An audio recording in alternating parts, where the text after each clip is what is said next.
Hello बच्चों, चलिए प्रश्न को पढ़ते हैं और समझते हैं। उस दीर्घवृत्त का समीकरण ज्ञात कीजिए जिसकी नाभि 6,7 और नीता x प्लस वाई प्लस 2 बराबर 0 है तथा उत्केंद्रता 1/वर्गमूल 3 है। बच्चों, तो हमें इस दीर्घवृत्त का समीकरण ज्ञात करना है।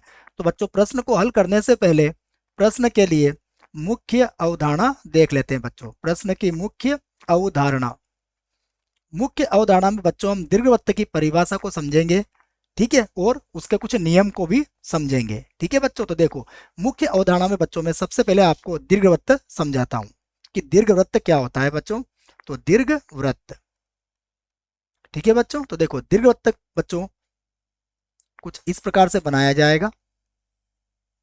ये हमारे पास बच्चों एक दीर्घवृत्त हो गया। ठीक है बच्चों, दीर्घवृत्त में बच्चों दो नाभियां होती है, एक नाभि यहाँ होगी और एक नाभि यहाँ होगी बच्चों। ठीक है, इसे मैं F1 कहूंगा बच्चों और इसे कहूंगा F2। ठीक है, और उसके बाद बच्चों इसमें दो नियताएं भी होती हैं। तो ये हमारे पास इसमें दो नियताएं हो गई बच्चों। ये जो दो रेखाएं आपको नजर आ रही हैं, ये दोनों ही रेखाएं इसकी नियता है। ठीक है, ये रेखा जो है इसकी नियता है बच्चों। ठीक है, और इधर भी यह नियता है। और ये जो F1 F2 है बच्चों, ये क्या है, ये इसकी नाभि है बच्चों। ठीक है, ये दो नाभि है इसकी। अब यदि हम यहाँ पर कोई बिंदु लेते हैं बच्चों P, कोई चर बिंदु लेते हैं x, y, ठीक है बच्चों, तो इस चर बिंदु से इस नाभि की दूरी और इस रेखा की दूरी बच्चों, ठीक है, ये लंबवत दूरी होगी। इन दूरी का जो अनुपात होता है बच्चों, उस अनुपात को हम कहते हैं उत्केंद्रता E। और यह सदैव क्या होता है बच्चों, 1 से कम होता है। ठीक है, तो यही बात हम बच्चों इस प्रश्न में प्रयोग में लाएंगे। ठीक है, तो देखो बच्चों, यहां से अगर आप कहें तो आप कह सकते हैं, मैं इसको लंब को अगर पी एम से व्यक्त करूं तो बच्चों यहां पर मैं कह सकता हूं कि यहां देखो बच्चों, कहां से, नाभि से इसकी दूरी, तो अर्थात P F1 और बटा PM, इन दोनों का जो अनुपात होता है बच्चों वह होता है उत्केंद्रता, जिसे हम कहते हैं E। तो यह बच्चों हमारी इस प्रश्न के लिए मुख्य अवधारणा हो जाएगी। इसी आधार पर हम इस प्रश्न को हल करेंगे। ठीक है बच्चों, तो देखो अब प्रश्न में हमें क्या दिया है बच्चों। तो सबसे पहले जो दिया है उसे लिख लेते हैं बच्चों। तो प्रश्न में दिया है, देखो बच्चों, सबसे पहले दिया हुआ है हमें नीता का समीकरण। ठीक है, हम लिख लेते हैं नीता का समीकरण। नीता का समीकरण, नीता का समीकरण क्या है हमारे पास, x प्लस वाई प्लस 2 बराबर 0। एक्स प्लस वाई प्लस 2 बराबर 0। ठीक है बच्चों, ये हमारे पास नीता का समीकरण है। उसके बाद उत्केंद्रता ई का मान भी दिया हुआ है। देखो, तो ई का मान कितना दिया हुआ है, ई का मान दिया हुआ हमें 1/वर्गमूल 3। ठीक है, तो ई का मान हो गया 1/वर्गमूल 3। ठीक है बच्चों, और हमें नाभि दी हुई है। देखो, दो नाभियां होती है, उसमें से एक नाभि हमें दी हुई है बच्चों। नाभि इसकी कितनी है, 6,7, 6,7। ठीक है बच्चों, तो अब हम कोई बिंदु ले लेते हैं दीर्घवृत्त पर। ठीक है, तो उसी को मान लेते हैं। तो हम लिखते हैं बच्चों, माना दीर्घवृत्त पर, दीर्घ वृत्त पर कोई चर बिंदु, चर बिंदु एक्स कॉमा वाई है बच्चों, एक्स कॉमा वाई है। ठीक है बच्चों, यह दीर्घवृत्त पर कहीं पर भी यह बिंदु हो सकता है। ठीक है बच्चों, तो हम ये जैसे हमने पी लिया था, यहां पर कहीं पर एक बिंदु हम ले सकते हैं। ठीक है बच्चों, तब तब हम कहेंगे बच्चों परिभाषा से, दीर्घवृत्त की परिभाषा से, तब दीर्घवृत्त की परिभाषा से, देखो बच्चों दीर्घवृत्त की जो परिभाषा है उस पे जो मैंने आपको कहा है वही बात कहूंगा कि ये जो चर बिंदु है, ठीक है, तो चर बिंदु बच्चों हम कह सकते हैं, इसको पी कह सकते हैं। तो बिंदु पी की नाभि से दूरी, नाभि से दूरी, ठीक है बच्चों, बराबर होगी उत्केंद्रता गुणा बिंदु पी की, बिंदु पी की नीता से दूरी, नीता से दूरी। ठीक है बच्चों, तो यह आपको याद रखना पड़ेगा, यह मैंने आपको मुख्य अवधारणा में भी यह बात समझा दी थी। ठीक है बच्चों, तो देखो अब दूरी के सूत्र बच्चों हमें याद है, तो जब हम P की इस नाभि से दूरी ज्ञात करेंगे बच्चों, तो दूरी ज्ञात करने का सूत्र क्या है हमारे पास, वर्गमूल।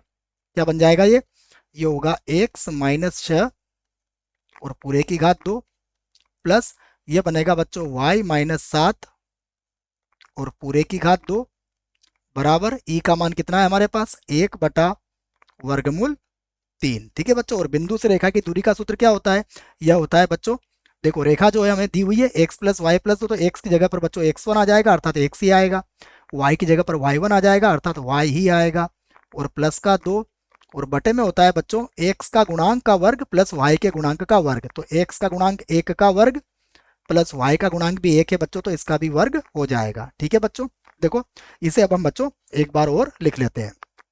तो बच्चों यहाँ पर देखिए वर्गमूल है, तो हम इस चाहें तो इसके दोनों पक्षों का वर्ग भी कर सकते हैं, तो यहाँ लिख सकते हैं वर्ग करने पर, वर्ग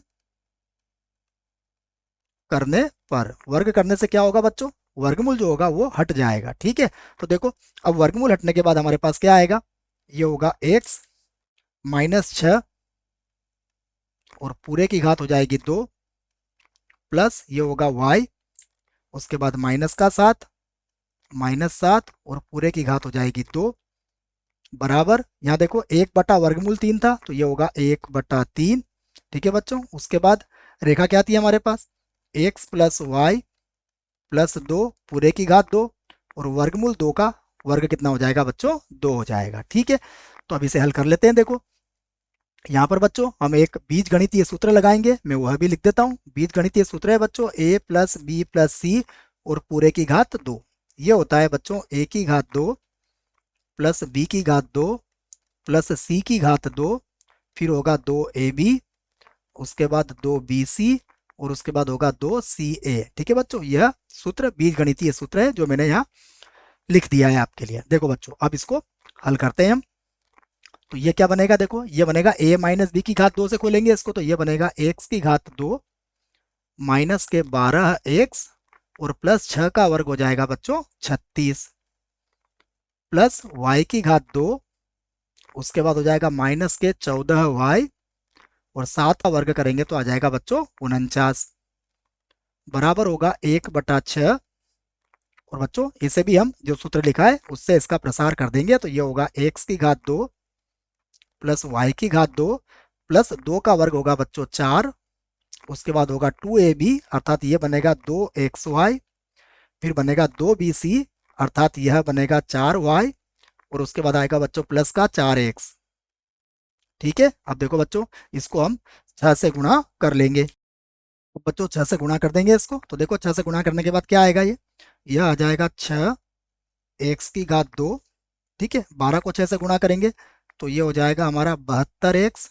ठीक है, 6 से गुणा करेंगे बच्चों तो ये हो जाएगा 216, उसके बाद होगा 6y² माइनस 14 को 6 से गुणा करेंगे बच्चों तो 14 का बड़ा 6 बार बोलिए तो ये होगा 84y, उसके बाद 6 का गुणा बच्चों 49 से करोगे तो ये हो जाएगा 294 बराबर हो जाएगा x की घात 2